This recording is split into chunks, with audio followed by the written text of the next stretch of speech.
So, John, we're going to talk about what Pulito Consulting Group can do in terms of just consulting. Yeah. And so what kind of consulting? Yeah. How big, how much, how small, how little, who can use it? Yeah, so anyone can use it, and that's the beautiful thing about consulting, right? And so when we say consulting, often what we're kind of referring to is tax planning.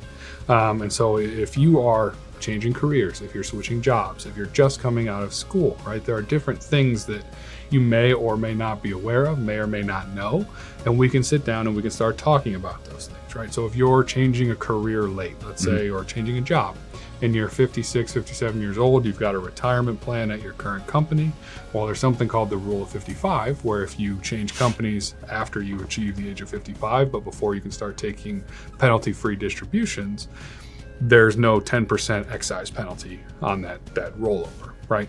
So there are various things that we can kind of look at and understanding your tax situation, put a plan in place for, whether that's, again, a Rule of 55, whether that's a straight Roth conversion. So you'll hear that term quite a bit, where you have a bunch of money in a traditional IRA or a traditional 401k, and you're trying to roll that into a Roth. Essentially what that means is a traditional IRA is pre-tax dollars. It comes out of your paycheck and is a benefit now, whereas a Roth is post-tax. It's money you've already paid tax on, and so it's beneficial later.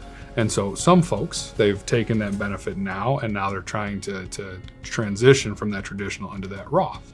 What that means is that there's going to be a taxable event. At least often there's going to be a taxable event.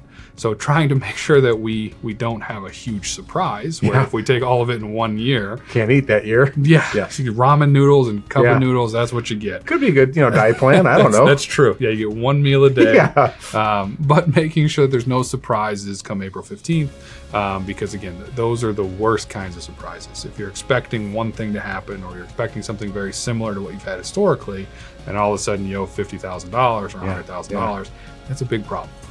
So consulting and trying to make sure that we avoid those surprises and we can get you on the right plan moving forward. So life change is happening up. I come to you guys and say, listen, it's a little bit like financial planning, but only on the tax side. I mean, exactly. You can't say on the tax side. And so we've actually frequently people ask, well, if we roll, what should we invest in? Yeah. Right? Unfortunately, that's not our area of expertise. But you gotta have a dartboard in your office and go, well, let me tell you, how about that? Okay. Perfect. Yeah, spy. Marvin's Biscuits. And so those opportunities are everywhere. There are virtually an endless number of opportunities to start tax planning. If you're working at a large organization, for instance, and you get promoted, oftentimes shares will be part of that promotion package. So you'll start getting restricted stock units or stock options. There are things that we can do there.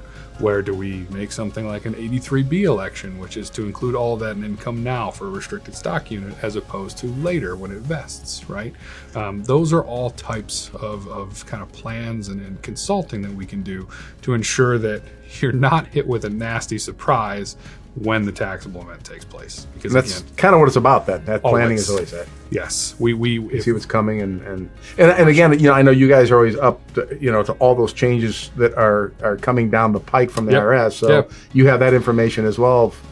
Yeah, and that's a terrific point. And it's one of those things that actually right now one of the biggest tax planning opportunities is going to be for individuals or families who are trying to get in under the gift tax and estate tax exclusion, potentially reverting back to pre-Tax Cuts and Jobs Act levels.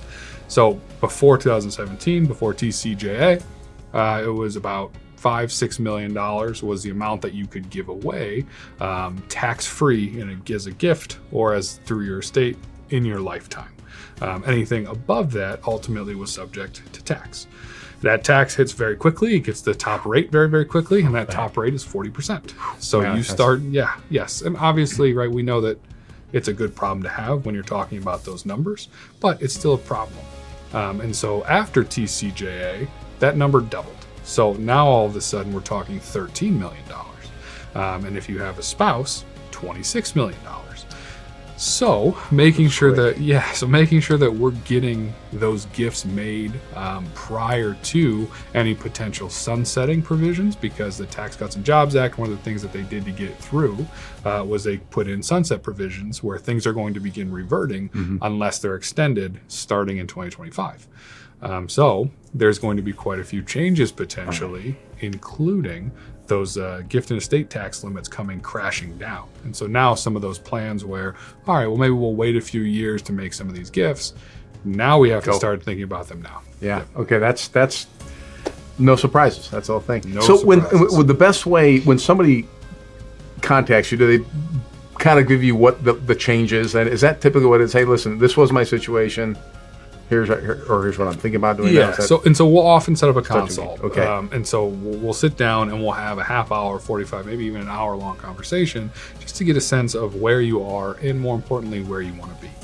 There are times where that's a fairly straight line and there's not a ton of planning that's required. And then there are times where you're climbing the Rocky Mountains and then for some reason flying to Nepal and you're climbing Mount Everest. It's a huge uphill battle, right? And so creating those plans and sticking to those plans, right? If it's a gift tax kind of thing where we're gifting something every year, making sure that we're going to continue to follow that path becomes extremely important. How do you help people do that?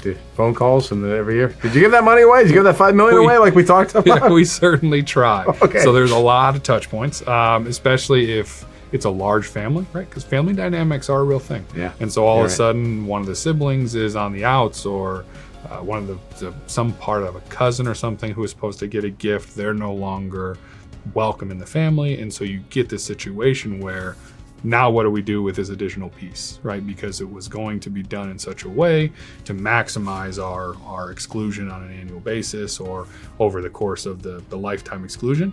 Now what do we do? Is there an additional planning piece that we need? Do we need to redistribute things? Or is it okay if that piece falls off?